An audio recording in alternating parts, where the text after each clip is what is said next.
গ্রামে একজন content creator হওয়াটা অনেক কঠিন।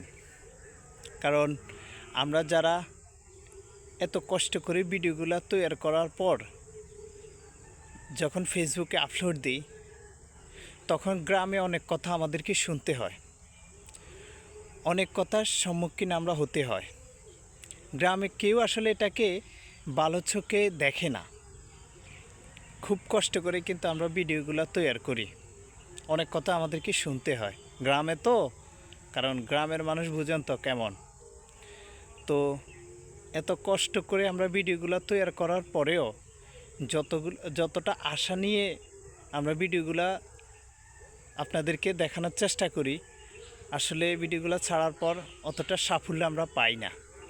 তাই সবাইকে বলবো, অনেক বড় মানুষও তো আছেন, তাদের ভালোবাসা আসুন না আমাকে ভালোবাসা দিয়ে একটু উপরে উঠান। সবাই ভালো থাকবেন। আসসালামু আলাইকুম।